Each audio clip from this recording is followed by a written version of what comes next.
In this episode, Hyundai Veloster N is being killed off. Red Bull coming out with a new hypercar, and Tesla's got some new batteries. Welcome to episode 86 of the We Are Auto Show. How are you, Derek? Mr. Mike Morrell, I am doing fantastic. How are you? I'm doing great, man. I'm doing great. Busy, but great. Teaching people how to drive? Teach people how to drive. Any interesting cars that you've been driving lately?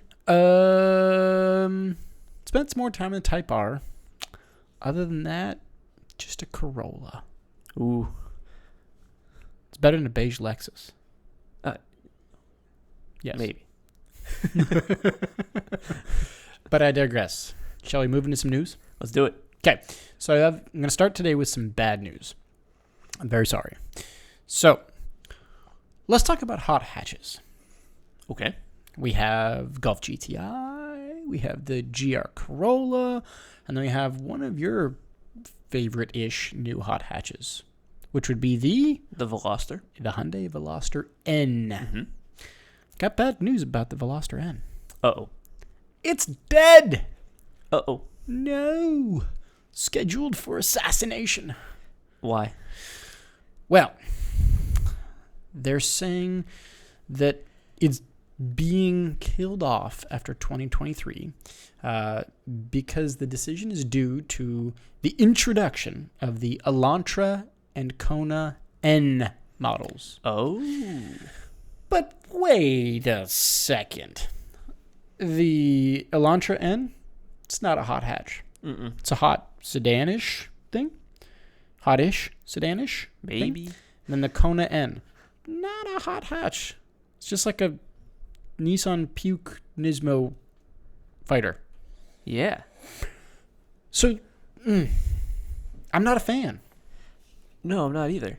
It's a spunky little car, too, the Veloster N. Yeah. It's a great little car. And they're ditching it because of that. I thought it was going to be ditched due to EV, but it's not. Nope. They're stating that because they've got the Elantra N and the Kona N, they have no need for the Veloster N. Which is a bummer, but we kind of should have seen this coming. Yeah. Because they killed off the standard Veloster already. Yeah.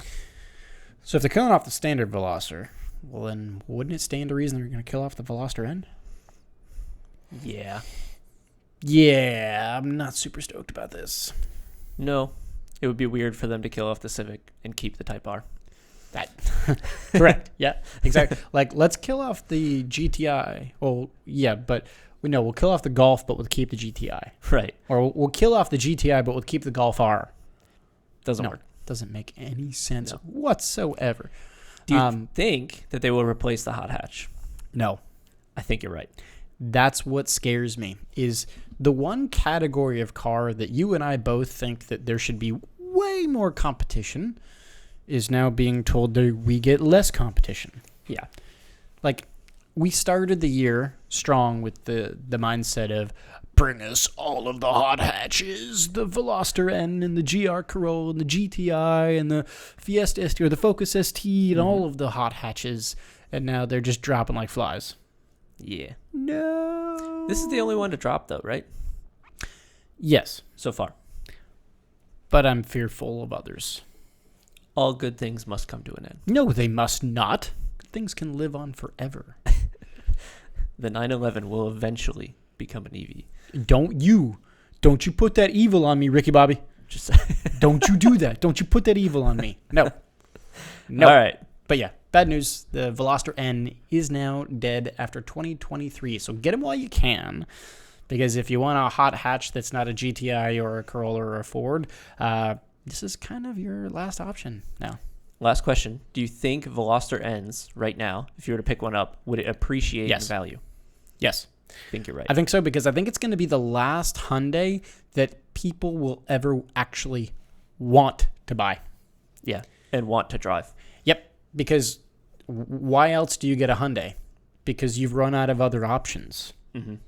This is the only reason someone would logically walk into a Hyundai dealer and say, yes, I would like to be here buying a car. And now, why would someone ever walk into a Hyundai dealer? Ooh. I agree. They're just miserable things. Unfortunate for the Veloster. Very unfortunate for the Veloster. Let's move on, my friend. Okay, so we've just talked about death, but would you like to talk about birth now? Sure. So, out of the ashes rises a phoenix. So, something that is very not a hot hatch. Let's talk about a hypercar. Okay. So, we are currently spoiled for choice over our hypercars right now, aren't we? Mm-hmm. Right? The category of car that we want more choice, we're losing choices. But the category of car that we don't even have the option of buying right now, we're getting more choices. Take an Italian brand, there's a hypercar. So Ferrari, Lamborghini, not Italian, but Bugatti, right? Then you've got the Mercedes AMG Project One. You've got Pagani. Oh my God, McLaren. Yeah, just all of the things, right? So, what if I told you that a Formula One team is going to build their own hypercar, and a Formula One team that is not Ferrari or McLaren or Mercedes? Oh. Or Aston. It has to be Red Bull. Yeah. There's no other team. Well, they don't make cars, though. That's where I'm going. Red Bull's the last option there. AlphaTauri, Red Bull. What, are you going to buy a Haas hypercar? Yikes. Yes. The manufacturer that makes sports drinks is now going to make a hypercar. Huh. Mm-hmm. Okay. So Red Bull is announcing they're going to make the RB17 hypercar. Okay. It's going to be designed by Adrian Newey. And for those of you asking, who the hell is Adrian Newey? Let me give you a little blurb. And I'm going to steal this from, I think it was Wikipedia. But Adrian Newey is a British Formula One engineer. He's currently the chief technical officer of the Red Bull Racing F1 team.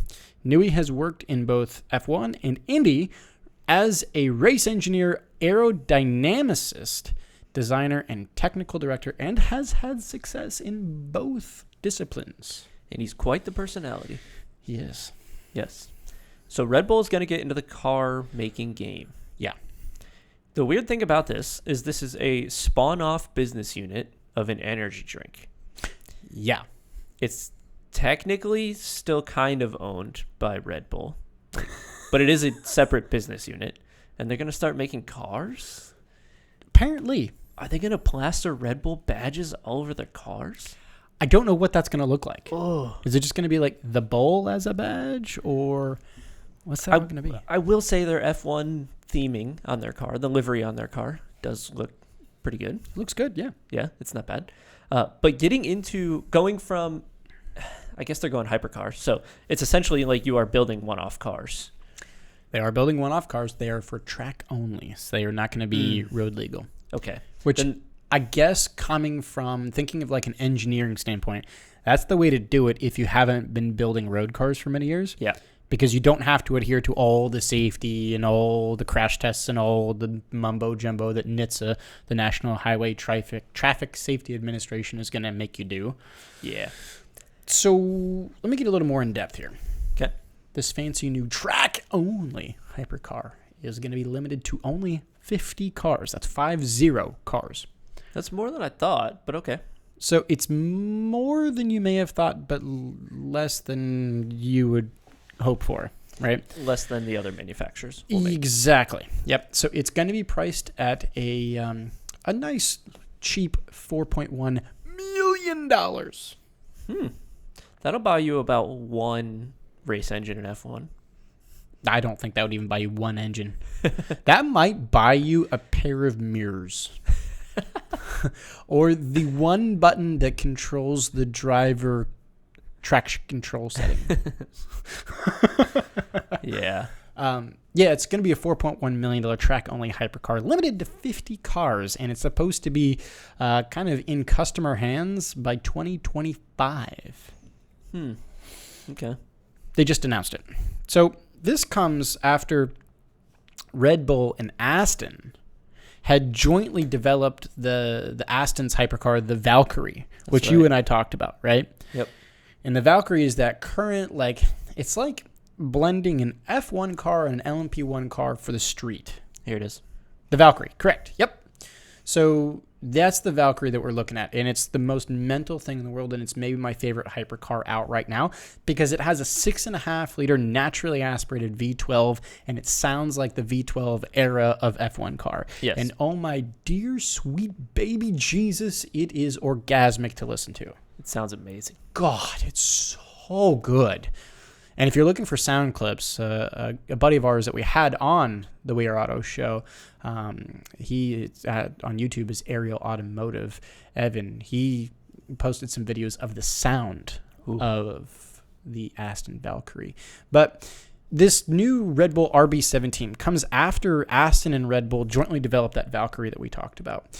So Red Bull and Aston had this love affair where they made that Valkyrie. But then they had this like corporate divorce where they were trying to figure out who gets the couch, who gets the dog, who gets everything, right? So they basically just said, well, screw it. If Aston can do one, well, then so can we. Anything you can do, I can do better. So the new Red Bull RB17 is reportedly going to have its power from a hybrid. It's going to be a hybrid twin turbo V8.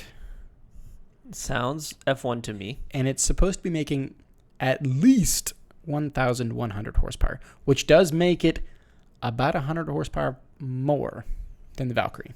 Do you think that they have the I want to beat you vibe right now? Oh, yeah. I want to one-up you a little bit? Oh, yeah. Okay. It'd be like a husband and wife getting divorced that then the wife gets a younger, much more buff guy, as if to say, ha ha. And Adrian knew he's just over there. I think so. Life. Yeah, I think so. I don't know if I'm a fan of this. Will they get since they're only making 50 of them, will they run into production hell like most car manufacturers do? Right? Yes, because they've never done it. Yeah, that's the question here. They've never built a proper car. But have they taken enough notes alongside Aston Martin to figure out how to do it? Of all the companies they'd be taking notes from, they took notes from the worst one of them all to take notes on efficiency. You want to talk about efficiency? Look at a company like, I don't know, Porsche or Audi or Toyota or Nissan or any of them but a British company. The Brits are not known for efficiency. Red Bull is based in Britain, right next to Silverstone. Again, they're taking notes from a car company that's not known to be the most efficient car company in terms of engineering in the world ever.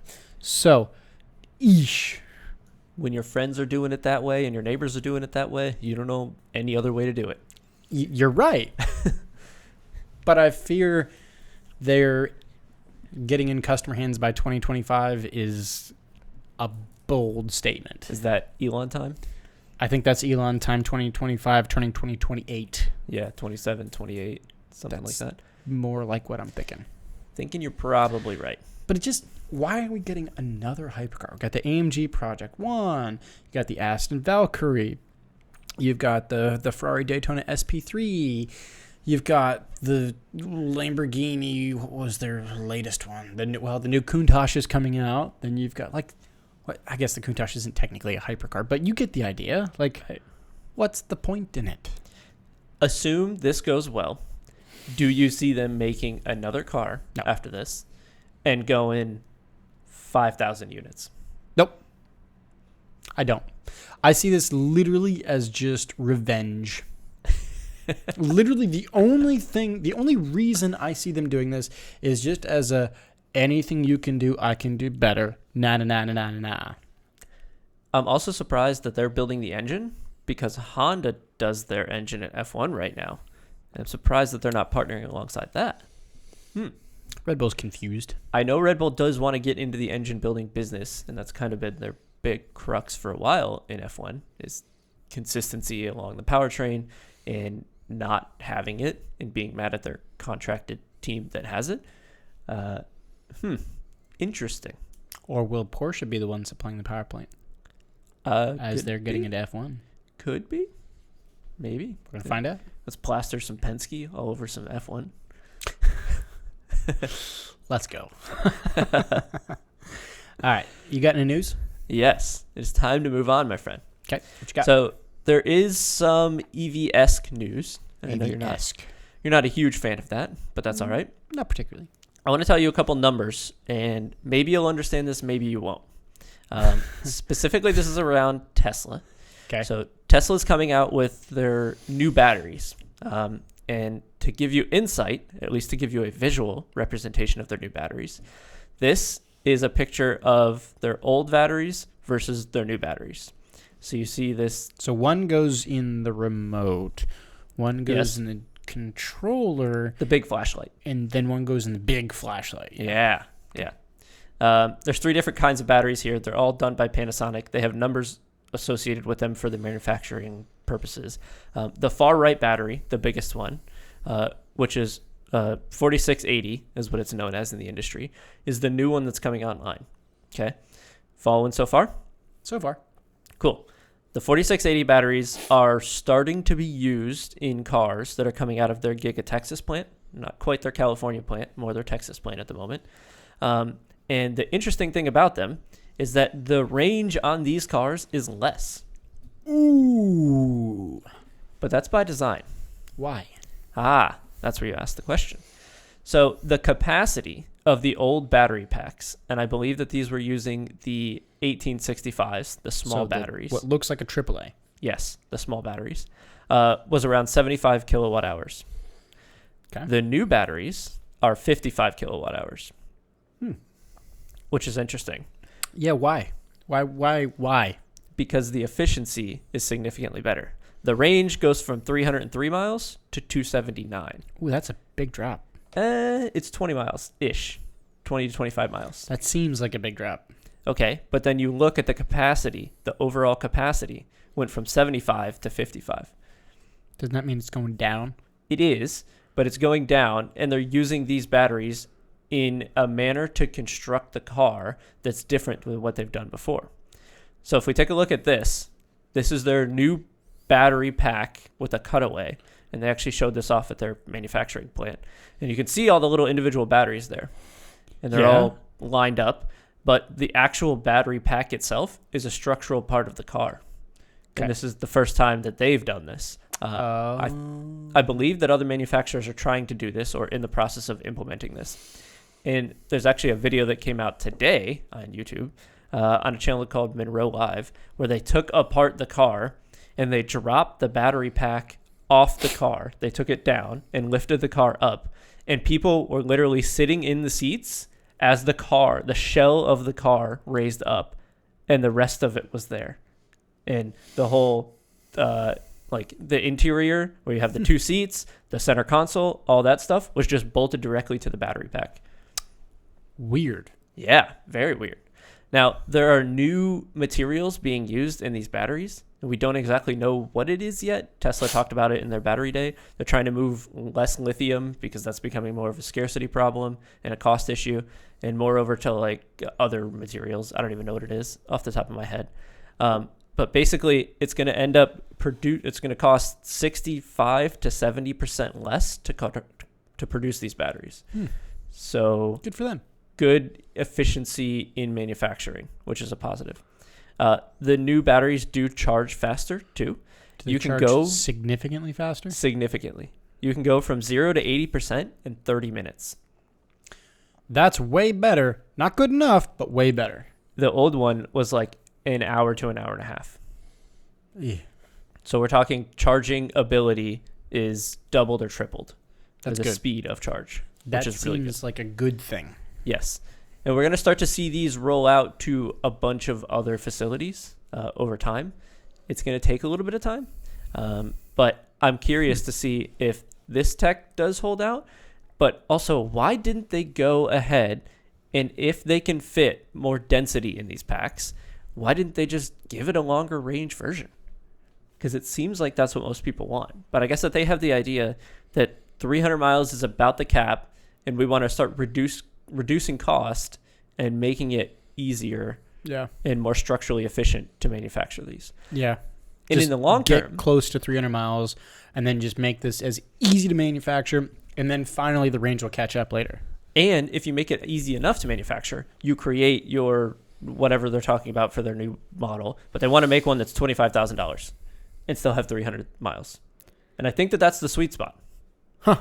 If you could pull off 25 grand for a new car with 300 miles of range, probably not the whole full self-driving thing, just a normal car, that would be the sweet spot. Could be. I could see a lot of people buying those. So they're moving toward that. Would you be one of those people that buy them? It'd be situational. I don't know. I'm not one of these people. I do want one, but it's situational. We'll see. Okay. Fair point. New batteries, more efficient, better, cheaper to produce, faster to recharge, and structurally better. Got it. Yeah. Interesting. Welcome to how we're going to talk about cars 10 years from now. I am going to be so uninterested. Oh my God. Battery efficiency and capacity. And yeah. I'd rather just claw my eyes out with a spoon. Well, I'll keep up on it, buddy. So you don't have to. That's fine. I'll keep your BRZ running for you. Great. All right. So you got any more news? That's it. All right. So then thank you so much for watching and listening. If you're watching on YouTube, leave a comment. Let us know what you think about maybe one of these new hypercars. Would you go for the Red Bull RB17 or the Aston Martin Valkyrie? So again, thank you so much for watching and listening. If you're on YouTube, leave us a thumbs up and a comment. And don't forget to hit subscribe while you're at it. If you're listening on audio, please leave us a 5-star rating and a review on your platform of choice.